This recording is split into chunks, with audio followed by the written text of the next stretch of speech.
पंढरपूर पासून अवघ्या 15 मिनिटांच्या अंतरावर पंढरपूर करकंब रस्त्यावर धोत्रेज ग्रँड प्रायव्हेट लिमिटेड घेऊन आले आहेत पंचतारांकित सुविधांनी युक्त हॉटेल ग्रँड। तसेच पुणे मुंबईच्या धर्तीवर सर्व सुविधांनी युक्त hotel Shreyas restaurant, veg non veg permit room बार, प्रशिक्षित कुक व होस्टिंग सेवा हॉटेल ग्रँड मध्ये उपलब्ध आहेत। 50 एसी रूम्स, 3500 स्क्वेअर फुटाचा सुसज्ज बक्वेट हॉल, भव्य एसी सूट्स, टेरेस गार्डन, भव्य लॉन आणि चेंजिंग रूम सहित स्विमिंग टँक, प्रशस्त पार्किंगची सुविधा। पंढरपूर नजीक असलेल्या हॉटेल ग्रँड या सुसज्ज आणि पंचतारांकित सुविधांनी युक्त hotel grand, hotel Shreyas restaurant, veg non veg permit room बार, पंढरपूर करकंब रोड। संपर्क 02180 24 22 45। राज्यातील हवामान 30 एप्रिल रोजी पूर्णपणे कोरडे राहण्याचा अंदाज भारतीय हवामान विभागाने व्यक्त केला आहे। अनेक दिवसापासून बदलत्या हवामानाचा सामना करणाऱ्या नागरिकांना काही प्रमाणात दिलासा मिळणार आहे। मात्र राज्यातील बहुतांश भागांमध्ये उन्हाचा चटका कायम राहण्याची शक्यता असून दुपारच्या वेळी तापमानात मोठी वाढ जाणवू शकते।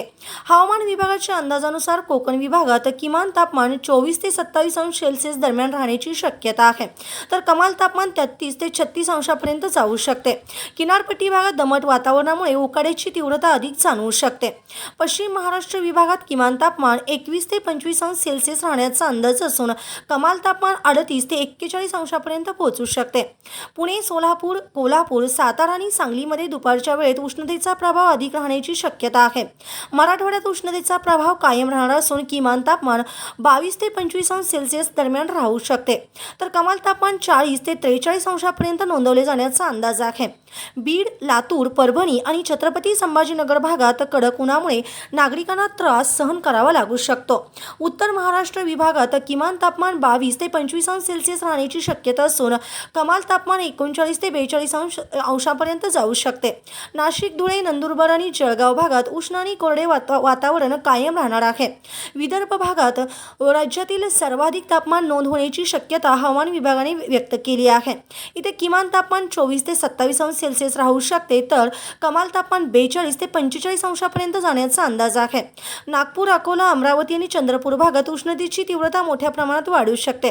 दक्षिण महाराष्ट्र विभागात किमान तापमान 20 ते 23 अंश सेल्सिअस राहण्याचा अंदाज असून कमाल तापमान 35 ते 39 अंशापर्यंत जाण्याची शक्यता आहे। दरम्यान राज्यभरात हवामान स्थिर राहण्याची शक्यता असल्याने शेती कामांना काही प्रमाणात गती मिळू शकते।